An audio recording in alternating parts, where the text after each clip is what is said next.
If you rode a motorcycle in post-war Britain, the chances are it was a BSA, the first bike a lad learned on, the machine that meant freedom, and a wage, and the open road. At its peak, the Small Heath Works employed more than 12,000 people across a site with its own roads, and 1 in 4 motorcycles sold anywhere in the world wore its badge. It survived the collapse of the Victorian gun trade. It survived the Depression, 2 world wars, and a night in 1940 when the bombs came down in the dark and killed 53 of its own. It came back from all of it. And then, after 112 years, the badge that armed an empire and outbuilt the world simply stopped. How does a company that survived all of that, the bombs, the wars, the lean years, simply disappear? That's what this is about. Chapter 1. The 14 Men of the Gun Quarter. Birmingham, in the middle of the 19th century, was a city that made things. 1,000 trades crammed into a few square miles, 100,000 pairs of skilled hands, and tucked into a knot of narrow streets northeast of the centre, a district that made the deadliest thing of all. They called it the Gun Quarter. You could find it by ear and by nose, the tap of hammers on the barrel benches, the reek of oil and burnt powder drifting from the proof house, streets where nearly every workshop existed to turn out one more part of one more weapon. On the 7th of June, 1861, 14 men from that quarter gathered together and decided to save themselves. They were gunsmiths. Master smiths, most of them, the men who fitted the lock to the stock, who filed and blued and proofed, who had spent their whole working lives turning walnut and steel into weapons one at a time, by hand, the way it had always been done in Birmingham. And that, in the summer of 1861, was precisely the problem, because 100 miles to the south, at a government factory in Enfield, the machines had arrived. Since the Crimean War, the Royal Small Arms Factory had been turning out more than 2,000 rifles and carbines every week, not by hand, but by American machinery, every part identical, every part interchangeable, no craftsman required. A single factory was quietly making an entire city's worth of skill obsolete. The Birmingham men had a choice. They could carry on as they were and watch the trade die around them, or they could beat the machine by becoming the machine. They chose the second. They pooled their money, £24,500 of it, formed themselves into the Birmingham Small Arms Company, and set out to make guns not one at a time, but by the thousand. And here the story turns on a detail almost too strange to credit. The War Office, the same government that had built the Enfield factory undercutting them, welcomed the new company with open arms. It handed the Birmingham gunsmiths free access to Enfield's technical drawings, its patents, its methods. The state had wounded the gun trade, and now the state helped it retool.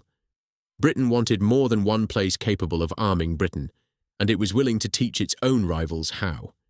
The city itself had shaped these men. Birmingham was the workshop of the Industrial Revolution, the city of 1,000 trades, they called it, where the jewellery quarter and the gun quarter and 10,000 small workshops turned raw metal into everything the empire could want. A master gunsmith was an aristocrat of that world, a man whose hands were worth more than his tools. And what the 14 were really doing, when they pooled their money and bought their machines, was betting that the skill in those hands could be poured into steel and repeated 1,000 times over, craft giving way to the machine. It was the great gamble of the age, and they were placing it on themselves. With their capital, the men bought 25 acres of open land at Small Heath, then just beyond the city boundary, at £300 an acre. On it, they raised a factory, a square fortress with a tower at each corner, standing alone in green fields, for a little over £17,000. They cut a road across the site and gave it a name that would one day be known to motorcyclists all over the world. Armory Road. And they insisted, as a condition of building there at all, that the Great Western Railway put a station beside them, so that whatever they made could leave quickly and travel far. For their trademark, they chose the piled arms. 3 rifles stood upright and crossed at the muzzle, the way soldiers stack their weapons when they rest. It was an emblem of the trade itself. A century later, it would sit on the petrol tanks of the fastest bikes in Britain. The factory opened in 1863, and almost at once the pattern of BSA's entire existence revealed itself. Feast, then famine, war, then peace. And peace, for a company that lived on war, could prove deadlier than any battle. The feasts came fast. 20,000 rifles for the Turkish infantry, a government contract to convert 100,000 old muzzle-loading Enfields into modern breech-loaders, and when Prussia went to war with Austria, an order for 40 million cartridge cases, so enormous that BSA bought a whole munitions works to fill it and renamed itself the Birmingham Small Arms and Metal Company. Each contract sent the fortress into a frenzy of hiring and building, and each one made the men who ran it feel, for a while, untouchable. It was a feeling BSA would learn to distrust, and then, generations later, forget to distrust at exactly the wrong moment. But the famines came just as fast. When the wars stopped, the orders stopped with them. And in the late 1870s, they stopped completely. On the 19th of August, 1878, the great fortress at Small Heath fell silent. The gates closed. The machines stood still. For most of a year, the company built to outproduce the world produced nothing at all and very nearly died in its cradle. That silence had a meaning. A fortress built for thousands of men, its furnaces cold, its lathes gathering dust, the road they had named Armory Road leading only to locked gates. The great experiment in machine-made arms had run straight into the oldest truth of the trade, that when the world is at peace, nobody buys a gun. The 14 had built something magnificent, and magnificence, it turned out, was no protection at all. It reopened the following year on a single small order. It had survived, just, but it had learned the lesson that would shape everything to come. A company that lives by the gun must find something else to make, or it will starve every time the world is at peace. What BSA found was the bicycle, and the bicycle would carry it, in time, all the way to the top of the world. Chapter 2. The Adaptable Fortress. The bicycle saved BSA, and it did so almost by accident. A gun factory, it turned out, was very good at making bicycles. The same lathes and presses that could machine a rifle bolt true to 1/1000th of an inch could turn out hubs and cranks and gear wheels just as cleanly, and unlike rifles, people wanted bicycles whether or not there was a war on. BSA moved into cycles in 1880, and within a decade the company had found its rhythm. It made complete machines. It made the fittings other makers built their machines around, the hubs, the brakes, the 3-speed gears, until BSA fittings became a mark of quality on bicycles that never carried the BSA name at all. The Adaptable Fortress had discovered that it could sell the world its parts as well as its products. None of this meant the guns had gone away. Far from it. As early as 1866, the company had turned its first real profit and become the largest private arms manufacturer in Europe, and when orders for the Lee Metford magazine rifle arrived in the late 1880s, they ran to 1,200 a week. The rifle anchored the company. The bicycle freed it. For the first time in its history, BSA had something to sell in the years when nobody wanted weapons, and it had learned to make its money from coaster brakes and 3-speed hubs and licensed fittings that turned up, quietly, on machines the length of the country. Then, around 1905, a BSA engineer bolted an engine to a bicycle frame and rode it out of the gates. The first experimental BSA motorcycle. It was crude, it was noisy, and it pointed straight at the future. By 1910, the company had a proper motor bicycle in its catalogue, and it showed a 3.5 horsepower machine at the Olympia show in London for the 1911 season. The public response settled the argument for good. BSA sold every motorcycle it could build in 1911, and again in 1912, and again in 1913. The man who turned this sprawling collection of trades into an empire was a Birmingham financier named Dudley Docker. He joined the board in 1906 and became deputy chairman 3 years later, and he believed in one idea above all others, that bigger was safer, that a company which made many things in many markets could ride out the collapse of any one of them. It was Docker who, in 1910, bought the Daimler Motor Company of Coventry outright, dragging BSA into the motorcar business in a single stroke. The deal itself was a mess, poorly put together, saddling Daimler with a punishing dividend that would drag on it for years. But when an empire is growing, nobody looks too closely at the joins. It was a vision that would build a giant. It would also, in time, plant the seed of the disease that killed it, for a company spread across a dozen trades is a company whose attention is always somewhere else, But that reckoning lay 60 years off, and in the meantime, the strategy looked like genius. Then came 1914, and the fortress went back to what it was born to do. The First World War made BSA what it had always claimed to be, Britain's armourer. Across 4 years, the company's factories produced 1.5 million Lee-Enfield rifles and very nearly 150,000 Lewis machine guns. The weapon that armed the trenches and mounted in aircraft first turned the sky into a battlefield. Through Daimler, it built aero engines and the engine and transmission of the world's very first tank. The workforce swelled from 6,500 before the war to almost 20,000 at its peak. The men who had rebuilt themselves to survive peace now found there was no shortage of war. When the guns fell silent in 1918, BSA did what it always did. It bought something. This time, it was Airco, the largest aircraft manufacturer in the world.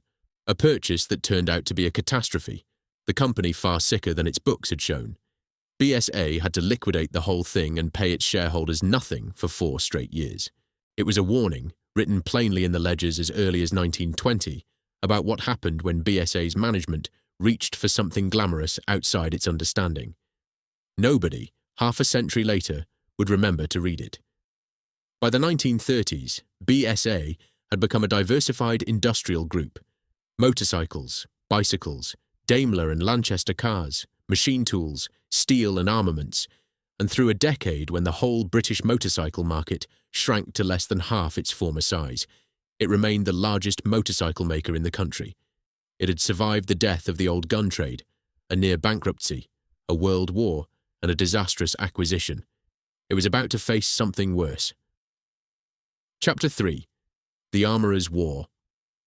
When the Second World War came, Small Heath was no longer just a factory. It was a target. BSA entered the war as one of the most important industrial sites in Britain. It was the sole producer of the barrels for the standard service rifle and the principal maker of the barrels for the machine guns that armed the Royal Air Force.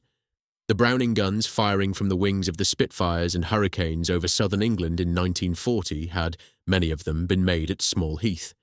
When the country stood closest to losing, BSA's work was quite literally in the air above it. And the company built motorcycles for the war too. The most important of them was designed by an engineer named Val Page, the M20, a 496 cubic centimetre side valve single, slow and heavy, and almost impossible to break. It was never fast, and never meant to be. What it was reliable, in mud, in sand, in cold, ridden by dispatch riders who trusted their lives to it. More than 126,000 M20s went into military service, which made it the most produced motorcycle of the entire war, and one of the longest serving in the history of the British Army. Across 67 separate factories, BSA also poured out Sten guns and Baser guns, anti-aircraft cannon, folding bicycles for paratroopers, and rifles beyond counting. All of which is why, on a November night in 1940, the German bombers came looking for Armory Road. It was the 19th of November, the opening night of the Birmingham Blitz, 5 days after the raid that had gutted Coventry. At around 25 minutes past 9, a single aircraft came in low over the city and dropped 2 bombs. They fell on the southern end of the main BSA building in Armory Road, and the great reinforced concrete structure came down. It came down on the people inside. The concrete that had been poured to protect them was the thing that crushed them. 53 people were killed. They were aged between 18 and 68, and 10 of them were women. Another 89 were injured, 30 of them seriously. Many had been sheltering behind the blast walls and in the basement when the building collapsed on top of them. It took 6 weeks to recover the last of the bodies. Some were never recovered at all and lie to this day beneath the ground where the factory was rebuilt. Rifle production stopped for roughly 3 months. It was a loss so serious that Winston Churchill himself was said to be personally troubled by it, and more machine tools were destroyed in that one strike at Small Heath than in the whole of the Coventry raid 5 days before. Yet the fortress did not fall, because Dudley Docker's old gospel of spreading wide had one virtue nobody had planned for. With 67 factories scattered across the country, no single bomb could stop BSA. The work moved. The M20s kept rolling out. The rifles came back. By the last year of the war, the whole BSA group employed 28,000 people, the high water mark of everything Dudley Docker had set out to build.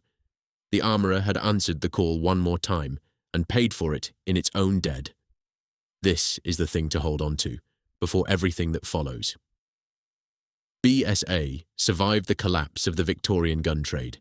It survived a year with its gates shut and no work at all. It survived a ruinous acquisition, the Great Depression, and 2 world wars. It survived being bombed in the dark, with 53 of its own dead beneath the rubble. It survived all of that. And then, within a single generation of peace, it was destroyed by its own boardroom, and, in the end, by a 50 cubic centimetre moped that the whole country laughed at. But we are getting ahead of ourselves, because first came the years when BSA sat on top of the world. Chapter 4. 1 in 4. To understand what was lost, you have to stand inside it while it worked. The post-war years were BSA's golden age, and it began with 2 motorcycles that between them tell you almost everything about what the company had become. One was for the dreamer, the other was for everyone else. The dreamer's bike was the Gold Star, reborn in 1949 as a sporting single of near-mythical reputation, a machine with a strange kind of double life. During the week, it was ordinary transport, the bike a man rode to work and home again. But on a Saturday you could strip the lights off it, wheel it onto a race circuit and go and win. That was the promise, and for a generation of young men, it was intoxicating. Commute on it Monday to Friday, race it at the weekend, and want nothing else in the world. The Gold Star wasn't the bike most people bought. It was the bike most people dreamed about. The bike they actually bought was the Bantam. Launched in 1948, it was a small 2-stroke lightweight, and its origins were a quiet spoil of war. The design taken from the German DKW firm as war reparations, flipped from left to right, and sent out into a Britain desperate for cheap transport. The Bantam became the everyman's motorcycle. It was the learner's first machine, the wobble down the road on a Sunday morning. It was the dispatch rider's tool and the working man's way to a job 3 towns over. Somewhere between 250,000 and 500,000 of them were built before it was over. For millions of Britons, the Bantam was simply the first engine they ever controlled with their own right hand. The 2 machines sat at opposite ends of the same idea. The Bantam put a nation on 2 wheels for the price of a few weeks' wages. The Gold Star let a man who worked all week believe that come Saturday he could be a racer. Between them, they covered the whole span of what a motorcycle could mean to an ordinary person. Cheap freedom at one end, a licensed and glorious dream at the other. And BSA made both, in the same city, behind the same gates. Now imagine walking into the place that made them. A young lad arriving for his first shift at Small Heath would know he was near it long before he reached the gates, because he could smell it. Hot metal and cutting oil, the particular sharp, sweet reek of a foundry, drifting over streets of terraced housing where half the front doors belonged to men who worked inside. The site sprawled across more than 1 million square meters. It employed, at its height, over 12,000 people. It was not so much a factory as a walled town that happened to make motorcycles. Inside, the noise took your breath. The stamping presses came down in a rhythm you felt through the soles of your boots before you heard it in your ears. Sparks off the grinding wheels. The clang of steel on steel down the length of the machine shop, and under it all a baseline hum that never stopped from the first shift to the last, so constant that after a week you stopped hearing it and only noticed it when it was gone. Follow the metal through the works, and you followed the making of a motorcycle from raw earth to finished machine. It began in the foundry, where men in leather aprons tipped molten metal into moulds in a heat that hit you like a wall from 20 feet away, and the smell was iron and scorched sand and sweat. From there, the rough castings went to the machine shop, ranks of lathes and mills running further than a man could see, each one shaving a component down to size in a bright curl of swarf and cutting oil. In the plating shop, the parts came out of their tanks gleaming with chrome, and the fumes caught at the back of your throat. And in the assembly hall, the pieces came together at last, frame and engine and wheels and tank moving down the line, hands reaching in from either side, until at the far end, a thing that had begun as ore and rubber and sheet steel rolled off the boards under its own power. Every machine was ridden before it left. A tester would take it out onto the road in all weathers, wind it up through the gears and bring it back, knowing things about it that no gauge could show. A vibration that shouldn't be there, a hesitation off the mark, a note in the exhaust half a tone wrong. A finished BSA did not leave Small Heath until a man who had ridden 1,000 of them was satisfied it was right. And the men, because it was mostly men, in flat caps and overalls stiff with oil, knew their trade the way few people know anything now. The fitter who could tell a bad casting by the ring of it. The paint shop hand who lined a petrol tank freehand with a brush and a steady wrist and never wavered. The tester who took a finished machine out onto the road and could feel, through the bars, a fault the inspectors had missed. This was not unskilled work. This was craft, done at industrial scale, and the men who did it walked out of those gates on a Friday with a wage packet that built a house, raised children, and paid for a week at the seaside once a year. When the works hooter sounded at the end of a shift, Armory Road filled with bicycles and boots and the low roar of thousands of voices, and the whole district seemed to breathe out at once. That sound meant something. It meant work and wages and a place in the world. It meant BSA. Chapter 5. The Everyman's Machine. A factory that size does not simply sit inside a city. It builds one. Around Small Heath, there grew the whole architecture of an industrial life. The pubs where a man drank with the same faces he'd stood beside at the bench. The social clubs and the sports teams that carried the company's name across a football pitch on a Saturday afternoon. The streets of terraces where fathers and sons, and often enough, grandsons, all clocked in through the same gate. When you worked at BSA, you did not just have a job. You had a world, and it was arranged, street by street, around the rhythm of the shifts. Fathers brought their sons in at 15 and stood beside them at the bench. Men who had started as boys sweeping swarf off the machine shop floor finished as foremen 40 years later, and were buried by mates who had known them since the morning they first clocked in.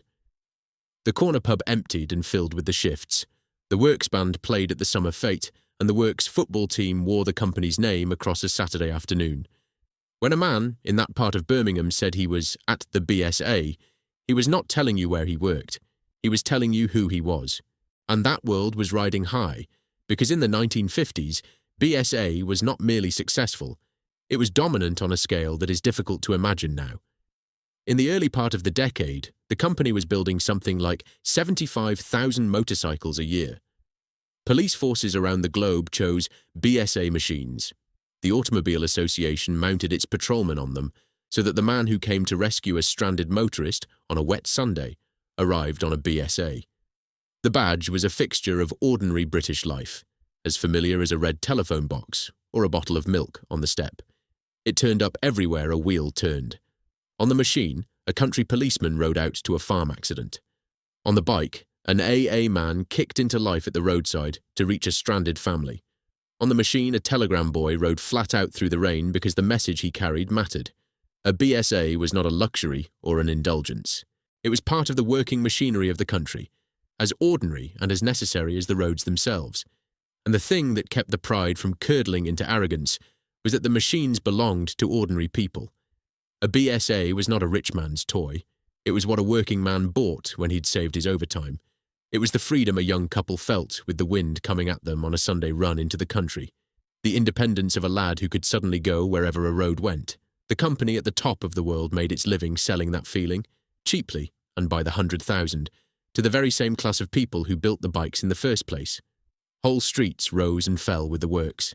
The butcher, the baker, the corner shop, all of them lived on BSA wages paid out every Friday and spent within a mile of the gates. A bad month on the shop floor was felt in the shop windows within a week. That was what an industrial town truly was. Not a place with a factory in it, but a place that was the factory, its every rhythm set by a hooter that carried for half a mile. These packed and roaring floors would one day stand silent. But no one walking through those gates in the middle of the 1950s could have believed it. And why would they? They were standing at the very center of the motorcycling world. But the real prize was America. The great export drive after the war pointed BSA and its machines straight across the Atlantic into a market hungry for anything fast and British, and BSA answered with victories that sold bikes by the thousand, wins at Daytona, wins at Catalina. The racing success translated directly into showroom desire, and the desire translated into dollars. By the end of the 1960s, BSA and Triumph machines accounted for something close to 80% of all British motorcycle exports, and the company won the Queen's Award to Industry for those exports, not once, but in 2 consecutive years. This was not a firm coasting on old glory. This was, by every measure a government cared to hand out, a national champion. In America, the machines meant something particular: speed, and Britain, and a lean kind of romance that the big homegrown bikes could not touch. Young men who would never cross the Atlantic knew the names by heart. A BSA or a Triumph, standing in a Californian showroom, sold on the strength of a race win at Daytona the month before, and the dealers could scarcely get enough of them. For a company born in a Birmingham backstreet to have half of America wanting what it made, that was a distance travelled the 14 gunsmiths could never have imagined. The men who ran it in these years had reason to feel invincible, and there was one number, above all the others, that told them so. But before we reach that number, hold one image in your mind, because the golden age of Small Heath was also, quietly, its last. The lad on his first shift, breathing in the oil and the hot metal, the tester feeling a fault through the bars, the hooter emptying the works into Armory Road at the end of the day. All of it real, all of it working, all of it earned across a century of survival, and all of it about to end, not with a bomb this time, but with a run of decisions made by men who had never stood on that floor. That, though, is the fall. First, the summit. Chapter 6. The summit. The summit had a year, and the year was 1951. For decades, BSA and Triumph had been rivals, two great Midlands motorcycle names, each with its own following. In 1951, that rivalry ended, because BSA bought Triumph outright, bringing the Triumph chairman Jack Sangster onto the BSA board and folding his company into the empire. At a stroke, the combined output of the two firms made BSA the largest motorcycle producer on the face of the earth. Not the largest in Britain, the largest anywhere. And out of that moment came the phrase that a generation of BSA men would repeat with quiet, absolute pride. 1 in 4. In the 1950s, it was said 1 in every 4 motorcycles sold anywhere in the world wore a BSA badge. 1 in 4 on every road, in every country, from Birmingham to Bombay to the highways of California. It was the single proudest fact the company would ever possess, and it was, at that moment, very close to true. The empire now contained almost everything. Under its wing sat the Triumph name and the design brilliance that came with it, including a semi-retired engineer regarded across the whole industry as something like a god, a man named Edward Turner, whose instincts had shaped the look and the sound of the British motorcycle for 20 years. For 2 decades, no one in the trade had made a serious decision without wondering what Edward Turner would make of it. His engines had a rightness to them that rivals spent fortunes trying and failing to copy. To have him inside the empire, even in semi-retirement, felt less like an asset than a blessing. BSA had the factories, the exports, the racing wins, the household name, and the finest talent in the trade. It had reached a height no motorcycle company had ever reached before. Stand there for a moment, at the top of the world in 1951, and look at what a man in the BSA boardroom could see. He could see order books full to bursting. He could see a badge that meant quality on 4 continents. He could see a company that had survived everything the 20th century had thrown at it and come out bigger than ever. From where he stood, there was no cliff. There was only more sky. What he could not see, what nobody in that boardroom thought to look for, was a small workshop on the far side of the world, in a country recently defeated and still rebuilding from the ash. In 1959, a man named Soichiro Honda would open a modest office in Los Angeles to sell his little motorcycles to Americans. At first, he would sell almost none. The number would look, to anyone in Birmingham who happened to notice it, like a rounding error. They should have noticed it, because within a handful of years that rounding error would build more motorcycles on its own than the entire British industry combined. The men who had reached the summit were about to start walking, one reasonable decision at a time, straight off the edge of it. But at the top, in 1951, the sun was still on the fortress. The hooter still sounded across Armory Road, and 1 in 4 motorcycles in all the world still carried the name that 14 Birmingham gunsmiths had chosen 90 years before. It would never be that high again. Chapter 7. The Nicest People. The man who would undo BSA was not in the boardroom at Small Heath. He was on the other side of the world, and in 1959 he opened a small office in Los Angeles. Soichiro Honda made little motorcycles. Clean, cheap, reliable, easy to ride. The very opposite of the loud, oily, temperamental machines the British sold to men who liked to think of themselves as rebels. At first he sold almost none. The whole American market for imported motorcycles that year came to a few thousand machines, and nobody in Birmingham lost a minute's sleep over it. Then, in 1963, American Honda changed the argument entirely. Its advertising did not sell speed or danger or leather. It sold respectability. "You met the nicest people on a Honda," the campaign said, and with one gentle phrase, it lifted the motorcycle out of the hands of the outlaw and placed it into the hands of everyone. The clerk, the student, the housewife, people who would never have dreamed of walking into a British dealership. It was a masterpiece of understanding your customer, and it was aimed at customers the British had never thought to want. Birmingham built motorcycles for people who already loved motorcycles. Honda built them for people who did not yet know they wanted one. That difference, invisible at first, would decide everything. The result was not gradual. By the end of that single year, motorcycle sales in the United States had climbed to something like 148,000 machines. The year after that, Honda alone commanded more than half the American market. A company that had been a rounding error was now the market itself, and the men who ran the British industry watched it happen and told themselves it did not matter. Their reasoning had a certain comfort to it. The Japanese, they said, made toys, little commuter bikes, mopeds, learner machines. Proper motorcycles, big motorcycles, the heavyweight twins that made real money in America, those were beyond the Japanese. Let Honda have the small stuff. Let them have the bottom of the market. It was beneath Birmingham to fight for it. It was the most expensive misjudgment in the history of the British motorcycle, because the small bikes were never the prize. They were the beachhead. A young rider who learned on a Honda bought a bigger Honda next, and a bigger one after that, until one day he walked past the British bikes without a second glance, because he had never owned one, and never would. The Japanese did not need to conquer the top of the market. They simply had to own the bottom and wait for it to grow up. There is a temptation, looking back, to credit the Japanese with a flawless master plan, to imagine Honda's rise as a chess game played 20 moves ahead. The truth was messier. A great deal of Honda's American success was improvised, stumbled into, as much luck and correction as grand design. But that only makes the British failure harder to bear. BSA was not outthought by some unstoppable genius. It was outworked, outbuilt, and outadapted by a rival still figuring things out as it went, and Birmingham simply refused to believe, until it was far too late, that the little bikes at the bottom of the market were where the whole future was being decided. The figures, when they were finally gathered, were merciless. In the years that followed, the British share of the American market fell from nearly half to under a tenth, and a study commissioned later by the British government itself would lay the deepest wound bare, that as early as the start of the 1960s, a Honda worker was building well over 100 machines a year, a level of productivity that Harley-Davidson would not reach for more than a decade.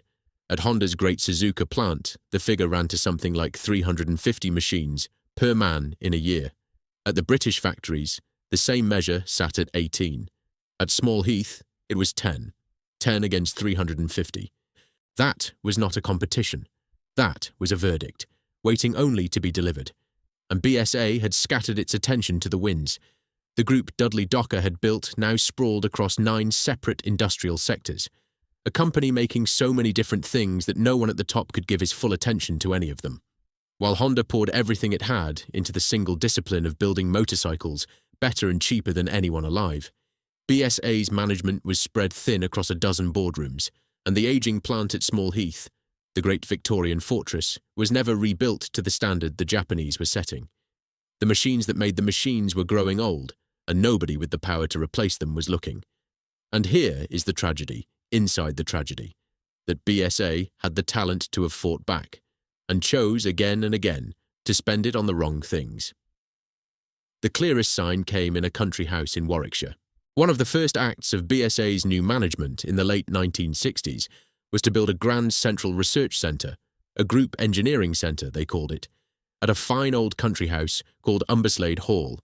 It was staffed with around 300 people, most of whom had never worked on a motorcycle in their lives, and it cost something like £1.5 million a year to run. The men on the factory floors gave it a name, Slumberglade Hall, and the finest engineer BSA possessed, a man named Bert Hopwood, refused to have anything to do with it at all, because he could see the fatal flaw that its founders could not. The center took the designers and moved them miles away from the men who actually built the bikes. It poured money into dreaming up new products when BSA's real weakness was not its products, but its production. The tired, out-of-date business of actually making things, the exact discipline in which the Japanese were quietly building their unbeatable lead. Hopwood saw all of it and said so and was overruled and watched. He had given his life to these machines. He understood, as few men did, that a motorcycle company lives or dies, not on the cleverness of its designs, but on the grinding, unglamorous business of making them well, in volume, for a price a working man could pay. Umberslade Hall was a monument to the opposite belief. It was handsome and costly and pointed in precisely the wrong direction. BSA was answering the wrong question, beautifully, at enormous cost, and the man who had commissioned the answer was about to bet the entire company on it. Chapter 8. The Men from the Aircraft Industry. It began, as these things often do, with a death. For a few short years in the middle of the 1960s, BSA had been run by a dynamic managing director named Harry Sturgeon, a man with drive and instinct and a feel for the business. And then Sturgeon was struck down by a brain tumour and died, and the door he had been holding shut swung open. Through it came Lionel Joffe. Joffe was not a motorcycle man. He came from the aircraft and instrument industry, 20 years at Sperry Gyroscope, where he had risen to the very top, and he arrived at BSA as group managing director, carrying the confidence of a man who had run sophisticated things and assumed a motorcycle could not be so very different. He brought colleagues with him, men from the world of aviation, and he installed them in positions of authority over an industry none of them understood. It was, one of his own engineers would later write, the first in a series of fatal moves. An aircraft company and a motorcycle company can look, from a distance, like similar things. Both make complex machines out of metal, both live and die on engineering, but they are not alike at all. An aeroplane is built in tens, to tolerances measured against human lives, with cost, almost no object. A motorcycle is built in hundreds of thousands, for a working man's wages, and the whole art of it is doing that cheaply and reliably at enormous scale. The men Joffe brought with him understood the First World completely, and the Second not at all. They arrived at a company whose only hope was to outproduce the Japanese, and they did not, at the deepest level, grasp what production even was. To be fair to Joffe, the pressures on him were real, and the board above him, chaired by Eric Turner, shared in every decision that followed. These were not stupid men. They were men reaching, under genuine strain, for the thing that had always worked before. The past. Nowhere was that clearer than in the fight over the middleweight. Bert Hopwood and his brilliant development chief Doug Heeler understood exactly where the war would be won or lost. In Britain, a 16-year-old could ride a 250. Whatever bike a teenager learned on was the badge he would love for life, and Honda was hoovering up an entire generation of them. Hopwood and Helly had the answer on the drawing board. Modern, clean 250 and 350 triples, machines that could meet the Japanese head-on in the class that mattered most. Eric Turner had even spoken of building 50,000 of a 350 a year. But Joffe and Turner did not back Hopwood's triples. They backed a ghost. They turned instead to Edward Turner, no relation to Eric, the legendary designer who had shaped Triumph's greatest machines and who was now in retirement. They asked him to design a new double overhead camshaft 350 twin.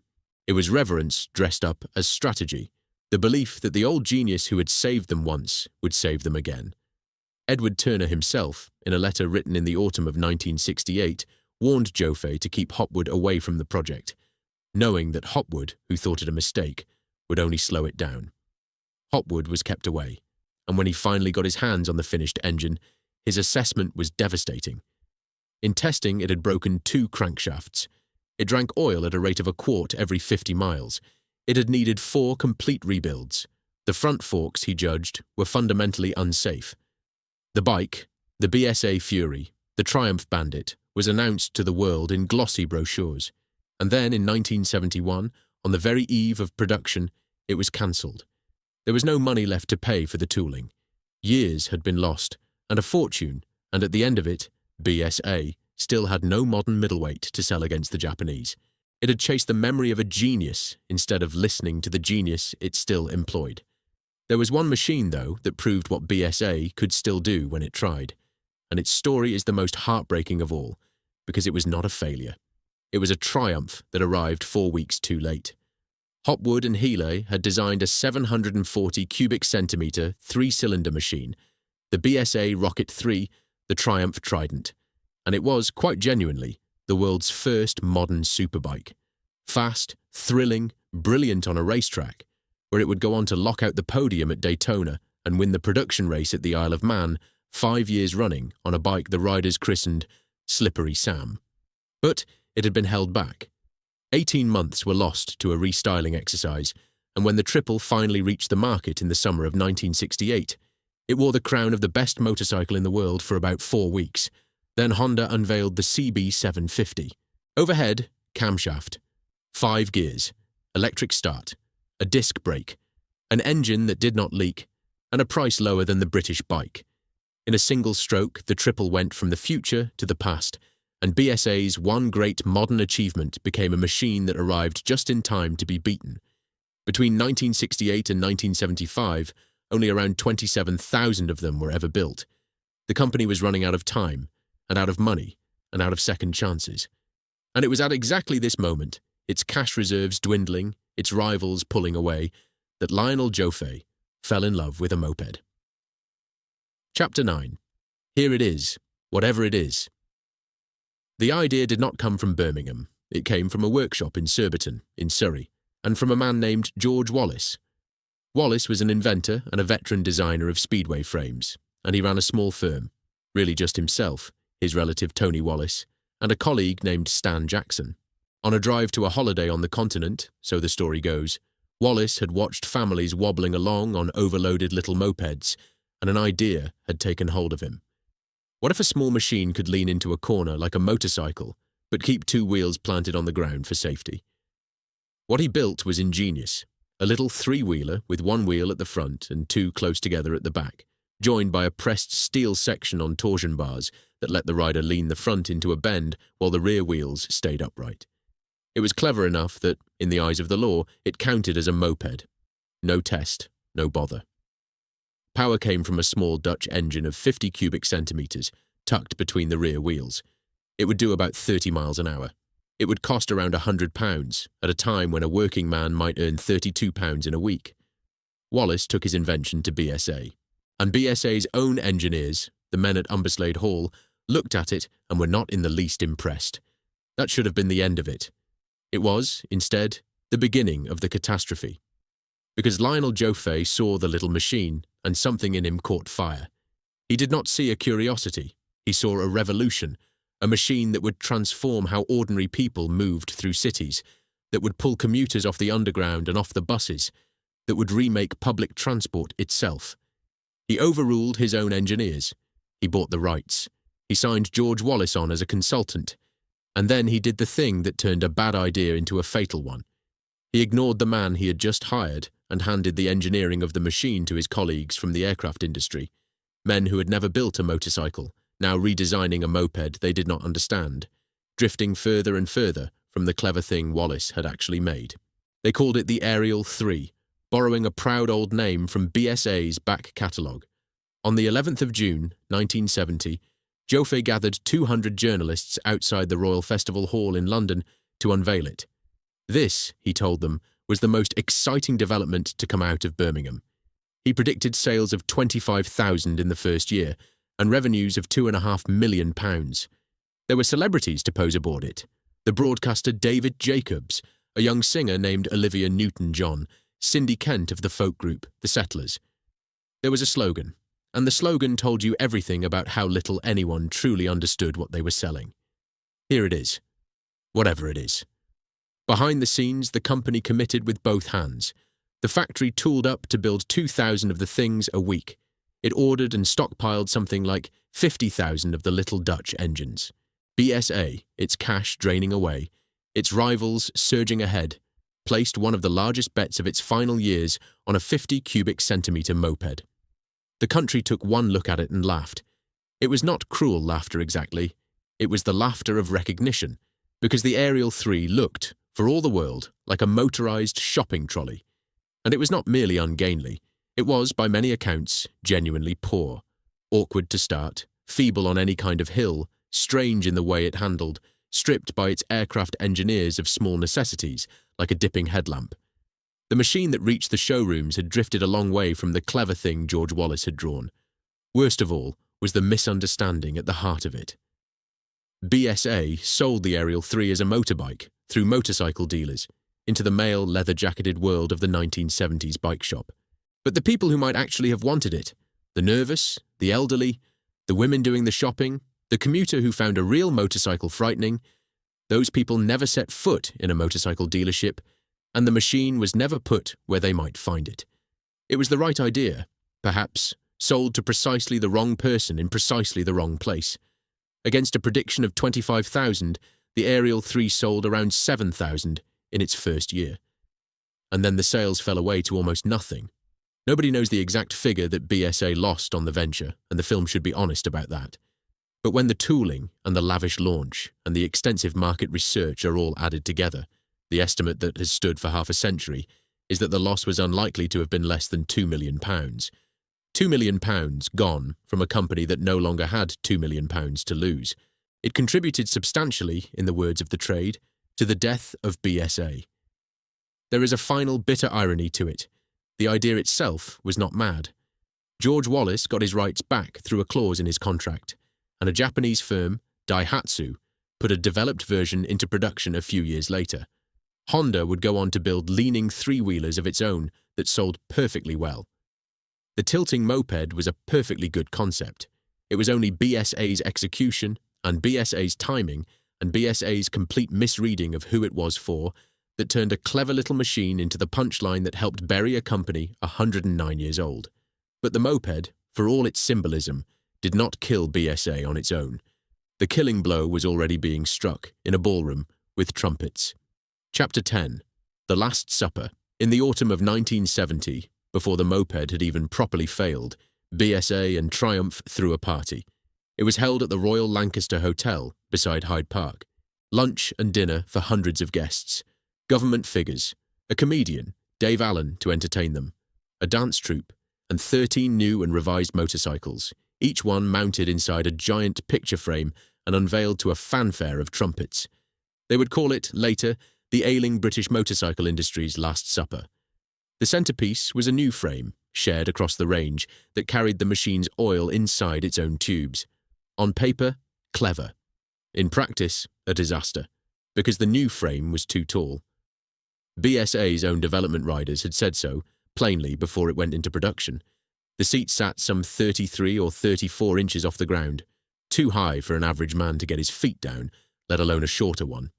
They built it anyway. A rider has to be able to reach the ground. It is the most basic fact of a motorcycle, older than the engine itself, and the men who had spent their whole lives on these machines had said, plainly, that this one failed that test, and been overruled by men who had not. The 1971 season was chaos. The bikes were late. The parts were badly made. Strikes stopped the lines. A 3-month standstill was needed to fix the tooling, and a computer system, newly installed, kept ordering components nobody wanted, on, until somebody finally noticed and switched it off. The following year, a revised version of the frame was taken to the test track at Mirror to prove it. It broke. That is what turned a decline into a collapse. Not the moped alone. The moped was the emblem. This was the wound, a company that could no longer reliably build the thing it had built for 70 years. Word of it spread the way bad news always does among people who love machines. The dealers who had sold BSAs for a lifetime, who had staked their own good names on the badge, found themselves apologizing for it. The riders who had trusted it found reasons to look at a Honda instead. A reputation built across a century, the AA man's machine, the police bike, the gold star you could race on a Saturday, is a fragile thing once the trust in it cracks. And the trust had cracked. The numbers turned catastrophic. In 1971, the motorcycle business lost £3 million. By the end of 1972, the debts of the group ran past 20 million. The overdraft alone stood at £10 million, and Barclays Bank was keeping the company alive week to week. To buy time, the group began selling itself off in pieces. its stakes in other firms, its peripheral companies, whatever could be turned into cash to hold the receiver back another month. A company that had spent 100 years buying things was now being sold for parts. The men at the top began to fall. Eric Turner, chairman through the great years and the ruinous ones, resigned in November of 1971. Lord Shawcross took the chair, propped up by the government's Department of Trade and Industry. A new chief executive, Brian Eustace, was brought in, and Lionel Joffe, the man who had built Slumberglade Hall, who had backed the ghost of Edward Turner, who had fallen for the moped, left the company in 1972 and moved on to another industry, as such men do. But it was not the men at the top who paid. In 1971, of the 4,500 people who worked at Small Heath, around 3,000 were told their jobs were gone. 3,000 families in the streets that had been built around that badge, in the homes where fathers and sons had clocked in together, learning in a single week that the world they had been promised was ending. These were not statistics to the men who received the notices. They were the fitters and the platers and the testers, the sons of men who had sheltered in that basement in 1940. Some had given the works 30 years. Some had given it their whole working lives. They had believed, because everyone had always believed, that a job at the BSA was a job for life. It was not. A man made redundant at 50 from the only trade he had ever known did not simply find another. His skill, the ring of a bad casting, the feel of a fault through the bars, was worth everything inside those walls, and almost nothing beyond them. The works had made him, and named him, and now the works was letting him go, and there was nowhere in Birmingham that needed exactly what he could do. The streets around Armory Road, built on BSA wages, absorbed the blow the way such streets always did, quietly and for a long time. The corner shops felt it first, then the pubs, then the houses themselves. It reached Parliament. On the 21st of October, 1971, the plight of the Small Heath workers was raised on the floor of the House of Commons. A Birmingham Member of Parliament, Dennis Howell, told the House that the company had just issued the first 1,000 redundancy notices, and that 2,000 more would follow within a fortnight. This was no longer an industrial story. It was a national one, the collapse of a Birmingham institution, argued over by the government of the country. There was a particular kind of grief in that debate. Members who had grown up in the shadow of the works, who knew exactly what the name meant to the city, stood to ask a government to save something that felt less like a company than a birthright.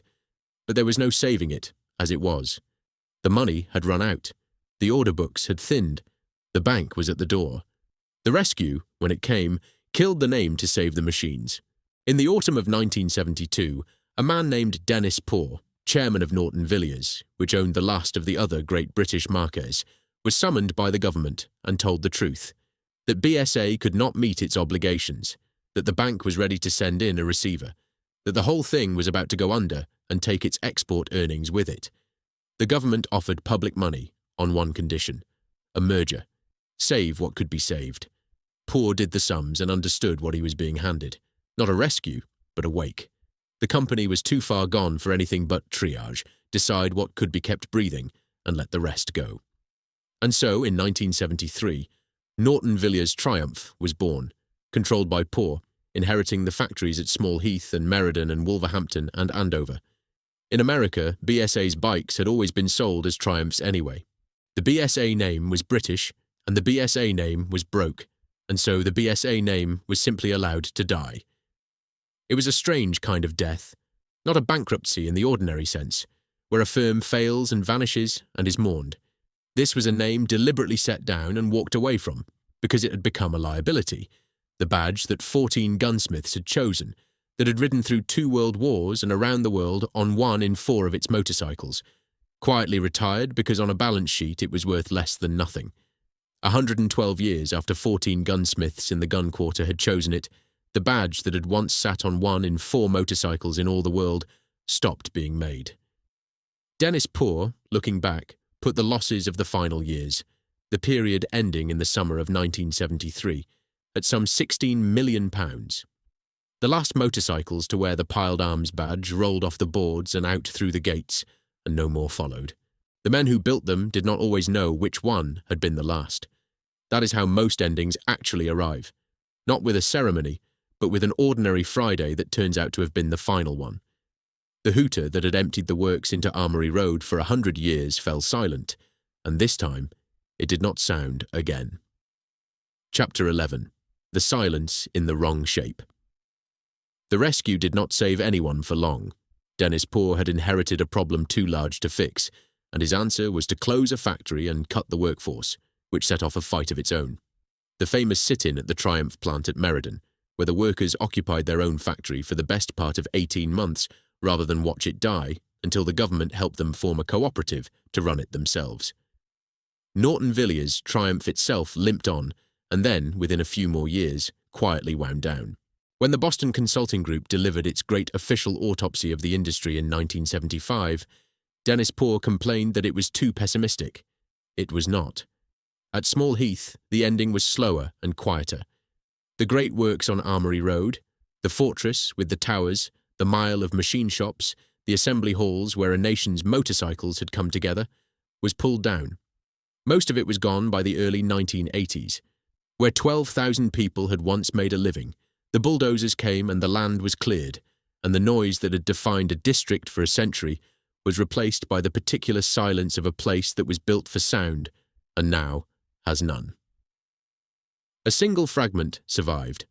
A block of reinforced concrete, put up in the middle of the First World War, still stands on the far side of the road, almost derelict.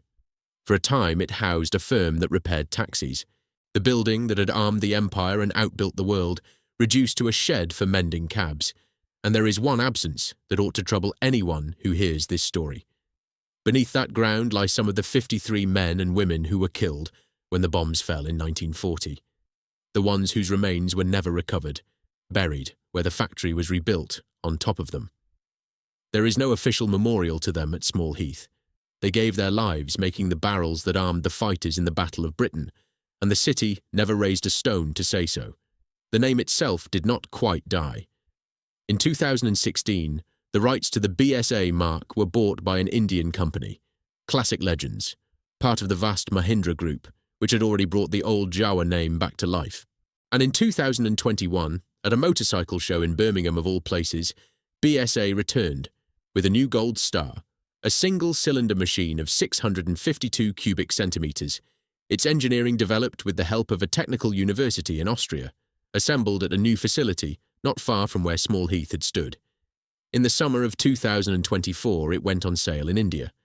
So, the badge lives. You can buy a new BSA today. It is a heritage name, owned by a conglomerate on the far side of the world, building a bike that trades on a memory.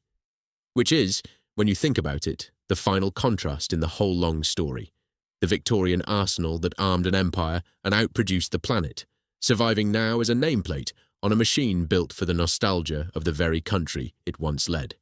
That is where the physical story ends. But the harder question is not what happened to the buildings. It is what happened to the certainty.